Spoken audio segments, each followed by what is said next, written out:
Hi, I'm Alex Perella. Today is November the 29th, 2015, and this is the second video that I'm going to post on YouTube. This time I want to give more detail about the things that I mentioned last Sunday. By the way, judging by the times that that video has been seen so far, about 40 times, one might think it was a complete failure. But in any case, I believe it's something that I must do. There are several reasons for that. The fact that I'm 55 years old pressures me to put on record the events that have impacted my life and my families here, being Vicky and Betty, my ex-wife, so dramatically over the last 10 years or so. Now it's important to bring the attention of someone out there who might want to investigate the facts and theories I'm expressing here and on my Twitter account. Besides, to emphasize the fact that I've never been engaged in any illegal activity, neither here nor abroad, especially related to drug trafficking and money laundering or money laundering. But let me be very clear. I am not in the defamation business. I just want to be precise as much as possible to give more credibility to my story. I should start by saying that over the last years there have been persistent efforts to, among other things, portray me as a womanizer, particularly in the workplace. This was clearly stated on an email written to me by Jonathan Dutton, CIPSA Managing Director, in October 2011. That was about 2 years after I left the position in the organization, CIPSA. But over the years I've heard something similar in relation to my time at John Deere Credit and regarding to a lady called Mariana Silero, who was working as a secretary for the general manager back then, Mr. Fernando Luis Lopez. My relationship with her was strictly professional, as it was the case between her and Mr. Gaston Trachtenberg, then the marketing manager. But inevitably, I have to refer to the animosity Fernando always showed towards me in opposition to the sympathy manifested to Gaston, who eventually took over my position when I was invited to leave the company. Something I embraced due to the distance between the factory in Rosario and Buenos Aires, about 300 kilometers. Looking back, I suppose Fernando made the right decision. Gaston is today the president of the factory. But I remember, though, that I told him about my plans of leaving the country due to the critical situation, financial situation, in 2001. I worked also with Ricardo Rojas, who came down specifically to supervise my departure, and also with Alonso Garza Salinas, the IT developer, Mark Videvec, still in the company, I believe, and Jim Israel and Stephen Pulling, both retired. Coming back to my life in Australia, it was a tough beginning. For that, I engaged the services of CFS Career Management with Frank Devlin being the contact there. But his proposition of networking around the city ended up being a terrible deal, especially with the limited money we had back then.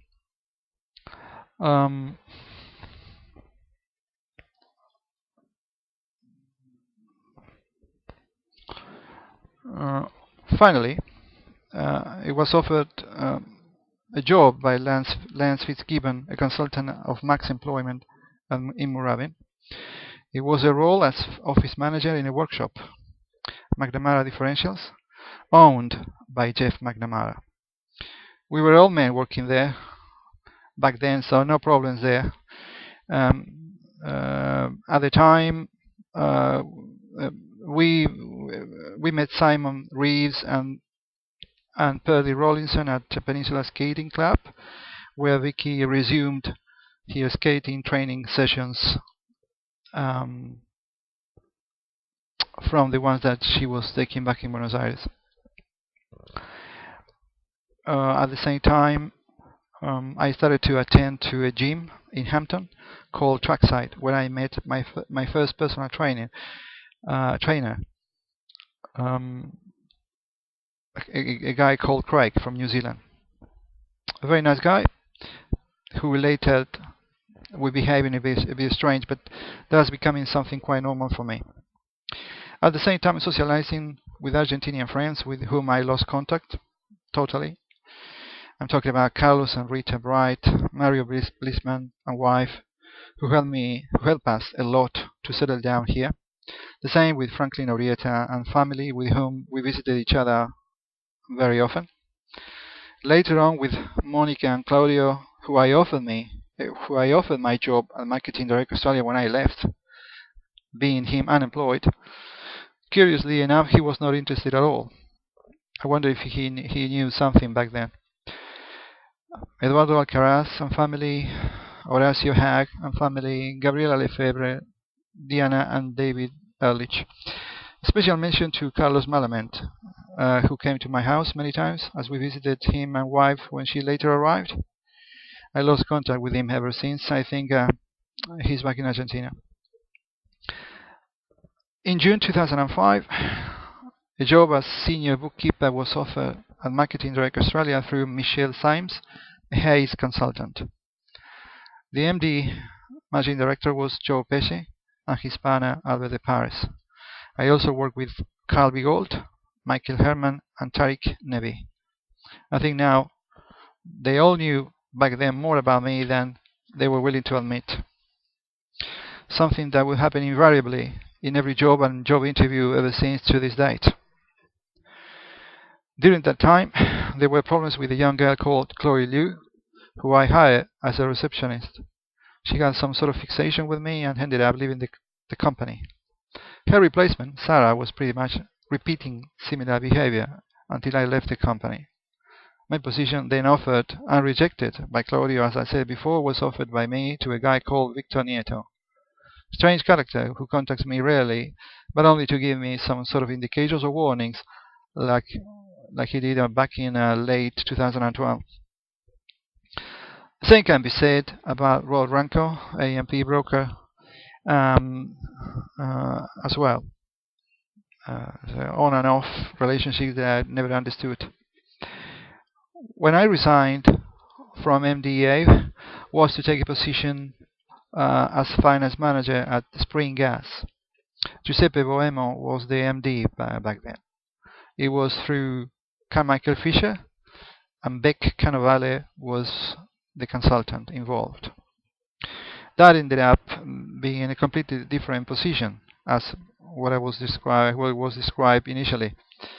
Ended up unemployed a few weeks after I started, until December 2006, when hired by Stuart Arnold Levy at Alternative Price Services with Tony Bates as the MD. I was replacing the outgoing accountant, David Caruana, and again, the awkward feeling that they knew things about me. Alexander Lopez, another Argentinian, ended up being my replacement after they decided not to extend the initial 3 months contract that we signed. While working there, I was involved in a confused situation with a lady called Danielle, who was the IT external support, with Tony very eager to see a progress on that. Something that eventually didn't happen. At the same time, in 2006, after some months of arguments, and because I thought it would be the best for all of us, I decided to separate from Betty and started to live in a unit in Sandringham on the March 3rd, 2006. A house that, curiously enough, was found by her. Something that was always very strange for me. A few months after I started living on my own, I called Pearlie Rollinson, the girl who used to train Vicky at the club. We had a chat over the phone about Vicky's progress, and that triggered later on the intervention of Simon Reeves on his character of friend and warned me of stay away from her or he would notify the police. An incident taken out of proportions, as others that happened over the years later on. The relationship continued in good terms though, but I'd like to clarify that I never approached her before or after that incident. During that year, I enrolled with Entre Nous, a dating agency, and met a few ladies without major success. On 28 June 2006, took the Australian citizenship, where I met Mary Thompson, an MP from Fort Sandringham. I live in the unit number 5 or 186 Bay Road, Sandringham. Jane Vogels at the number 4, and Vanessa Guthrie and Jay Cole at number 6. In October 2006, changed my name for pronunciation purposes, to make it life easier for to people here. Actually, I changed my first names from Anibal Alejandro to Alex Perella, not my same name. This is important for some events that took place over the next years involving my personal default, Centrelink, a medical report signed by Dr. Simon Jacobs, a psychologist I consulted for a few months, and Dr. Alan Canning as well. The personal default, of course, involved several banks and Vida, a credit report agency, well renowned here in Australia. In December 2006, I changed gyms from Trackside in Hampton to Fitness First in Cheltenham. That was way before my role at Rambler. After the contract at Alternative Price Services ended in March 2007, a new role as management accountant on contract basis was offered to me by Kelly O'Keefe from Hayes again. The company was Rambler Contract, with Rambler family being the owners. Paul was the MD, and Rowan Jayasuriya the COO. A guy who didn't like me very much indeed, by the way. I was replacing Maxine Reagan, who was not meant to return from Ireland, but she did it eventually. Richard Mashler was the other accountant I worked with, but he left before me. There was another lady working there whose name was Carly Holt, and had similar fixation with me as it had been before at MDA, with her going around my office, although she worked in another part of the company. Sick and tired of not being able of securing a permanent job, I wrote an email to her asking whether she wanted something for lunch one day. She replied her husband would pick her up later that day. Well, that was enough for me to expect a change of behavior from her. But in any case, I felt like I needed a change, so I started looking for another job. I didn't like the environment there, and I had one job interview with Bernie McIntosh, the director of Victoria Mortgage Management Group, but I have the impression it was organized somehow, and eventually nothing happened. During the period between jobs, I met a lady called Pauline Taylor, who I met through our RSVP. She was out of a troubled divorce, and we dated for a few months, during which I talked to her father in Adelaide once, met her former husband briefly, and took his young kid to a football match, meeting a few friends of her as well on the process. That relationship evolved to a friendship and later discontinued by her when she found another person in December 2007. During our relationship, she suggested to legalize our separation from Betty. She recommended me her lawyers, back then T.J. Mulvaney and Company. We obtained the divorce in September 2007. The contact there was Miss Antoinette Moylan. The curiosity about this is that there was an outstanding balance of $530, which was never paid neither by me nor by Betty, and was not chased at all by them. During the same period at Fitness First, A lot of strange things happened, including altercations with other guys during training. The personal trainer there was Ben Farnell, who eventually would quit shortly before I left the gym in June 2008 to return to trackside in Hampton. In September the 3rd, the contract at Rambler was not extended, and despite numerous promises from Paul Rambler and on September the 20th, I started working at Financial Synergy on a contract basis as a financial controller. And that was through an agency called Beno, whose owner was Benjamin Jurkovic. I was supposed to replace Ben Scrabble, who was not meant to return from Europe after 3 months traveling. Again, the eerie feeling they knew a lot about me, including the owners, David Orford and Delise Dalton.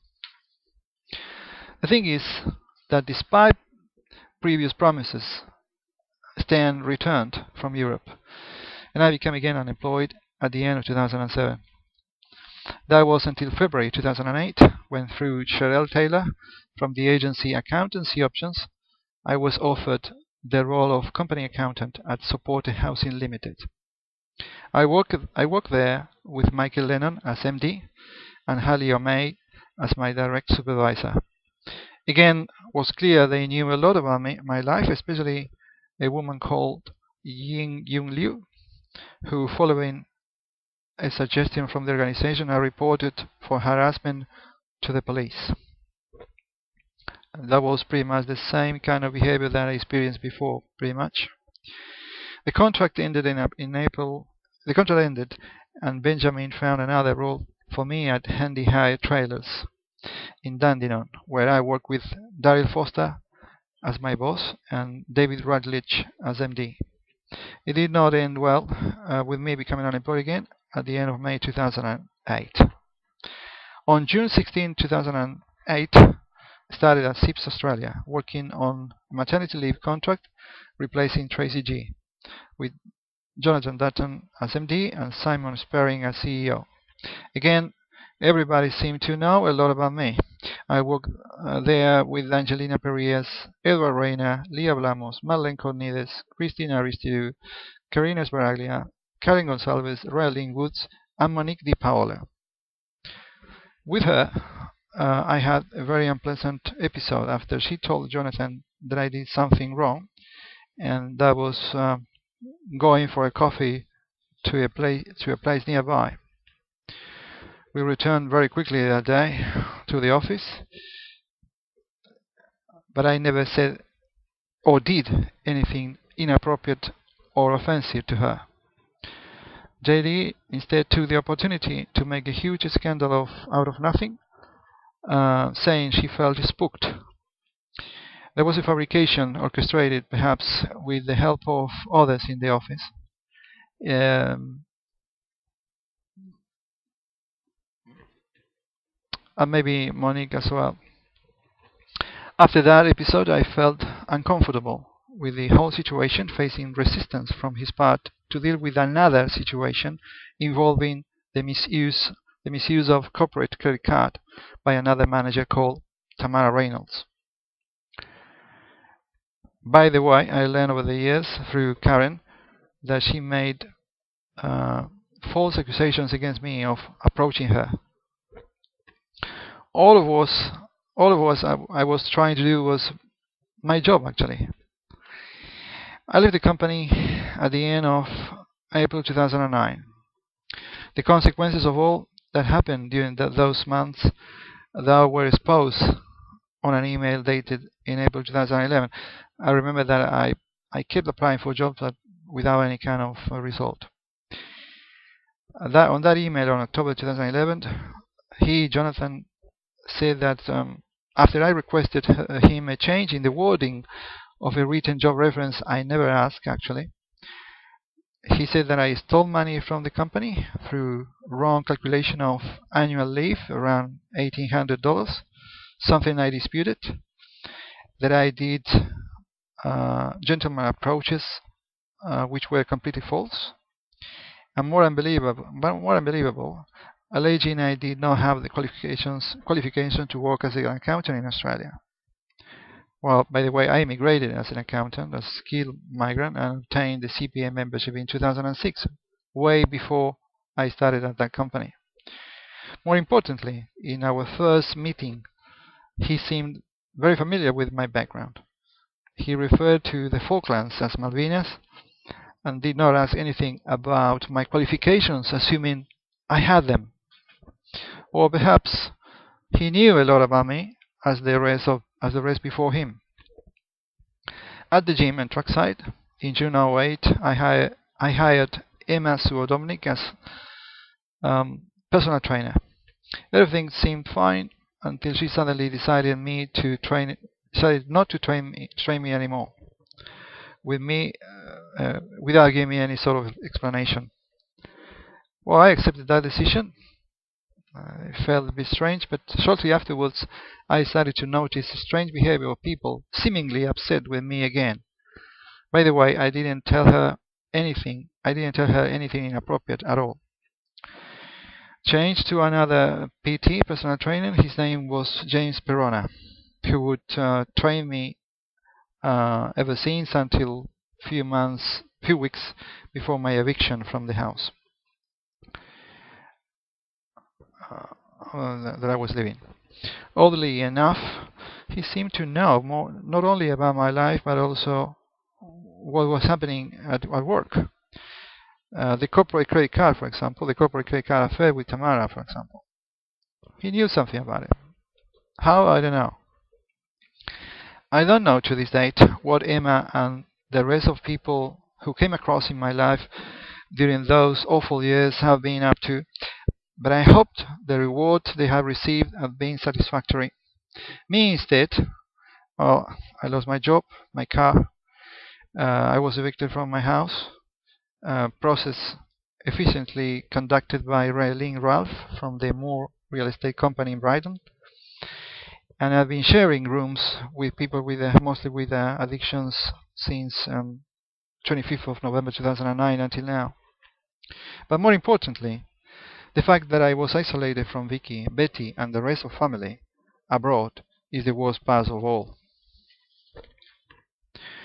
One of the wildest theories I've heard over the years is that I have entered into some sort of deal with this woman, Carly Holt, who I never had even a conversation with at work, aside from normal salutation.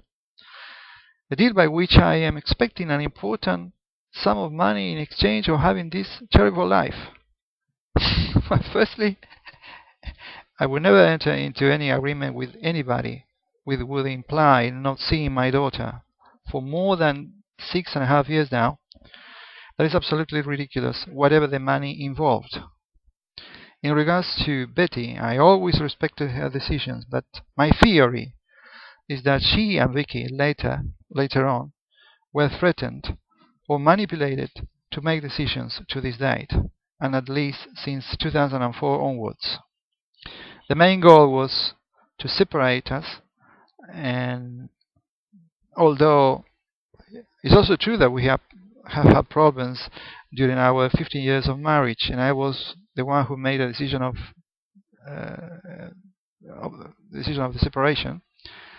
The fact that she never tried to talk about our separation all these years during these years is clear demonstration of that. Actually, last time we spoke was on September the 21st, 2013, when she called me to tell me her mother had passed away. That was a terrible shock for me, who I loved and respected her mother while we were part of the same family.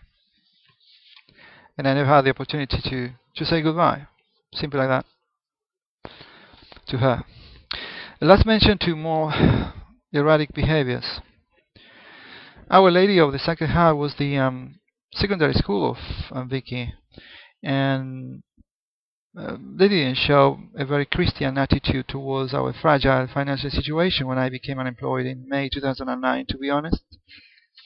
Other people, I forgot to mention before, that I am convinced now that they know what is going on, have a better idea than myself about my life, and were unable to help us, or worst, they are making threats, could be the following. For example, I remember Salvador Serrat, a guy from Buenos Aires who I exchanged communication during 2009 and disappeared ever since. Pauline Chivel, who I work with at MDA, a Marketing Direct, she sent me a few emails anticipating me nothing, basically, to disappear afterwards. Daniel de Revisos, who came down to my work at CIPSA to deliver some visionary comments about me and Vicky, to vanish afterwards as well. Silvia Garea, the president of IEL and director of Fridays Argentina, who I know since 1993, when she was a student, and she used to come to our apartment in Buenos Aires to give me some English classes. After so many years, I found her on LinkedIn last year or something like that. We exchanged some comments, but she didn't ask me anything after so many years. Apparently, she seems to know enough, I would say. Finally, to mention that I wrote a letter to the current Prime Minister of this country, Mr. Malcolm Turnbull, last Monday, the 23rd of November. No news so far, as it happened before with Julia Gillard and Tony Abbott. Well, next time, more details about relevant facts that happened from the end of 2009 onwards. I hope it won't be so boring for all of you, but look, there's nothing else that I can do. I'm trying my best to break this cycle of misery, and I think this is a valid way to do so. So I expect that I don't say you enjoy it, but at least pay some sort of attention, and thank you again, and goodbye for now. Thanks. Bye.